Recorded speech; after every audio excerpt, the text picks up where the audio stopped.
Hello বন্ধুরা, ইতিমধ্যে আপনারা অবগত আছেন বাংলাদেশের বিজেপি এবং ভারতের বিএসএফ এর মধ্যে সংঘর্ষে একজন ভারতীয় বিএসএফ এর মৃত্যু হয় এবং এই সংঘর্ষ নিয়ে চলছে মিডিয়ায় তুমুল সমালোচনা এবং কিছু অপপ্রচার। তো মূলত আজকের এই ভিডিওতে আলোচনা করব আসলে অ্যাকচুয়ালি সেখানে কি হয়েছিল, কেন এই সংঘর্ষ এবং কেন একজন বিএসএফ এর মৃত্যু হলো, এবং কিছু গুরুত্বপূর্ণ প্রশ্নের যুক্তি সহকারে আপনাদের সামনে তুলে ধরা হবে। তাই ভিডিওটি সম্পূর্ণ মনোযোগ সহকারে দেখবেন। আর যারা এখনো নতুন জ্ঞান ইউটিউব চ্যানেলকে সাবস্ক্রাইব করেনি তারা অবশ্যই চ্যানেলটি সাবস্ক্রাইব করে ভিডিওতে একটা লাইক করে দেবেন। ভিডিও শুরু করার আগে প্রথমে আপনাদের জানিয়ে দিতে চাই যে এই ভিডিও কোনো দেশের পক্ষ নিয়ে বানানো হয়নি, জাস্ট যেটা সত্যতা সেটাই আপনাদের সামনে তুলে ধরা হয়েছে। তো চলুন দেখে নিই। আসলে এখানে বিএসএফ এর নিহত হওয়ার মূল কারণে ছিল বিএসএফ এরই দোষ, আর এই দোষটা ঢাকে ভারতীয় মিডিয়া উঠে পড়ে লেগেছে, যার ফলে তারা দিয়ে যাচ্ছে বিভিন্ন অমানানসই যুক্তি। তারা এই ঘটনাটি সম্পর্কে যা বুঝাতে চাচ্ছে তা হচ্ছে বিজেপি বিএসএফ কে ফ্ল্যাগ মিটিং এর জন্য ডেকে নিয়ে যায়। শান্তিপূর্ণ ফ্ল্যাগ মিটিং এ আসা অপ্রস্তুত বিএসএফ দের উপর অকারণে গুলি করে বিজেপির গুলিতে একজন আহত ও একজন নিহত হয়। তবুও স্বল্প শক্তি নিয়ে বিএসএফ দুজন জেলেকে উদ্ধার করে নিয়ে যেতে সক্ষম হয়। এই কথাগুলোর উত্তর পরে দিচ্ছি। এর আগে কিছু বিষয় ক্লিয়ার করা দরকার। ব্যাপারটা আগে ভারতীয় মিডিয়ায় এসেছে, কারণ বাংলাদেশের মিডিয়া তরফ থেকে অফিসিয়ালি স্টেটমেন্টের আগে কিছু রিপোর্ট করা সম্ভব নয়। অন্যদিকে ভারতীয় মিডিয়া স্থানীয় লোকের কথাই যা তা ছেপে দিয়েছে।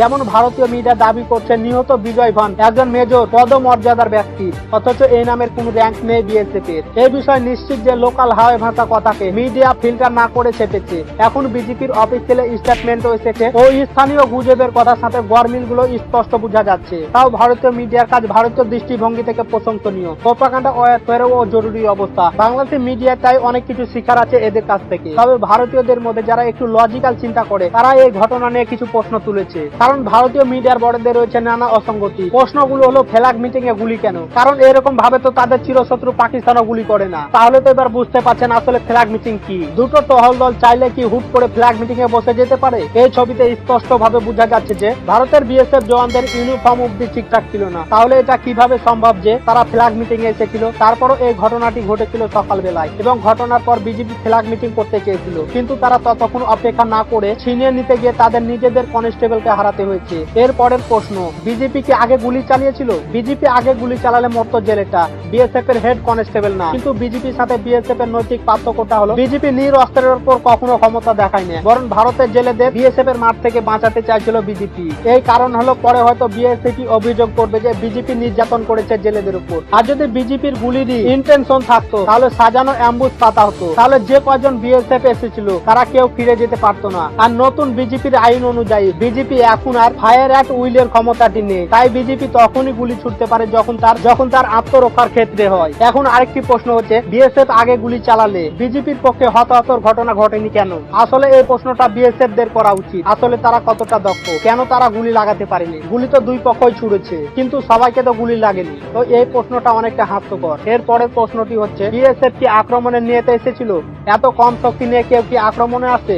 আসলে এই কথাটিতে আমিও একমত। আমারও নিজের ধারণা আক্রমণের ঠিক উদ্দেশ্য ছিল না এদের। পরিস্থিতি না বুঝে অযথা ক্ষমতা দেখাতে গিয়ে এই ঘটনাটা হজম করতে হয়েছে তাদের। তারা ভেবেছিল আগের দিনগুলোর মতো ক্ষমতা দেখে যা ইচ্ছে তাই করবে এবং তাদের ক্ষমতার বলে বিজেপি ও জেলেদের ছেড়ে দেবে। কিন্তু এই বিজেপি 200 বছরের বেশি পুরাতন প্রফেশনাল একটি পথ, পেশাদারিত্ব বজায় রাখা লাগে যাতে। আর আপনাদের উপর গুলি চালালে সেলফ ডিফেন্সের গুলি চালানোর অধিকার অবশ্যই আপনাদের আছে। শেষ প্রশ্ন হচ্ছে, দুজন জেলেকে কিভাবে উদ্ধার করলো? দুজনকে বিজেপি ধরতে পারলে তো আপনারা উদ্ধার করবে। তারা শুরুতেই পালিয়ে গিয়েছিল, ধরা পড়েছিল একজন, আর তাকেই ছিনিয়ে নিতে গিয়ে এত সব কাণ্ড। আর নিজেরাই গুলি চোটে কোনো রকমে পালিয়ে গিয়েছে, আবার সাথে করে দুটোকে উদ্ধার করবে কিভাবে? কোন সুস্থ মস্তিষ্কের মানুষই বুঝবে বিএসএফ এর ইউনিফর্ম ঠিক না থাকা। আর যাই হোক, ফ্ল্যাগ মিটিং এর নিয়ন্ত্রণ পেয়ে আসেনি, আর ফ্ল্যাগ মিটিং এর নিয়ন্ত্রণও যায়নি। আর ফ্ল্যাগ মিটিং এ না আসলে তারা কোন অধিকার বলে বাংলাদেশের এত ভিতরে ঢুকেছিল? এই কাজটি পশ্চিম বর্ডারে করতে গেলে এতক্ষণে আরো খারাপ অবস্থা হয়ে যেত হয়তো। বিজেপি নিয়ম মেনে সামলাচ্ছিল বলে এই যাত্রায় রক্ষা। বিএসএফ এর কাজ শুধু নিরস্ত্রদের হত্যা করা। এবার তারা ভুল জায়গায় এসেছিল। তাদের এই ক্ষমতাবান মনোভাব পরিহার করা প্রয়োজন। আমরা সবাই শান্তিপূর্ণ বর্ডার চাই। ভাং সিং এর পরিবার আজ যা বুঝেছে, 14 বছরের রাকিব ও 13 বছরের ফেলানির পরিবারও একই বেদনা টের পেয়েছিল।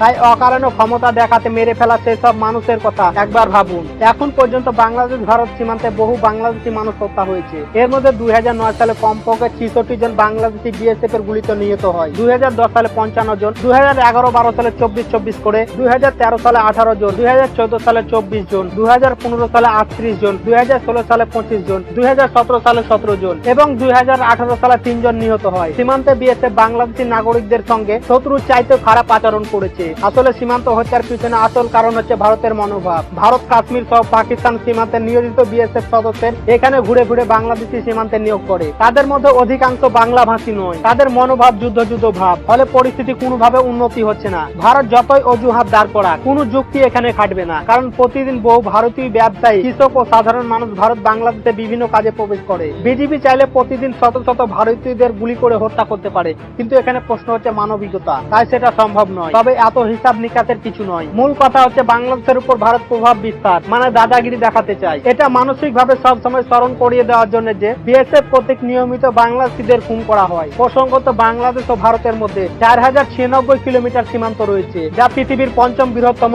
স্থল সীমান্ত। বাংলাদেশের সঙ্গে ভারতের পশ্চিমবঙ্গ, আসাম, মেঘালয়, ত্রিপুরা এবং মিজোরাম রাজ্যের সীমান্ত রয়েছে। শুধু পশ্চিমবঙ্গের সঙ্গে 2217 কিলোমিটার সীমান্ত আছে বাংলাদেশে। সবশেষে আপনাদের একটা কথা বলতে চাই, আমরা শান্তি চাই। আমরা চাই না এই দুই দেশের মধ্যে আরো উত্তেজনা বাড়ুক, কারণ ভারতেরও ক্ষমতা আছে, বাংলাদেশেরও ক্ষমতা আছে, বাংলাদেশেরও দক্ষতা আছে, ভারতেরও দক্ষতা আছে। তবে বাংলাদেশের বিজেপি চাইলেও ভারতীয় বিএসএফ এর মতো সীমান্তে হত্যা করতে পারে ভারতীয়দের, কিন্তু বাংলাদেশের বিজেপি সেটা করছে না। কারণ একটাই, সেটা হচ্ছে মানবতা। তাই আমি আশা করব ভারতীয় বিএসএফ এর মধ্যে এই মানবতা বজায় থাকুক।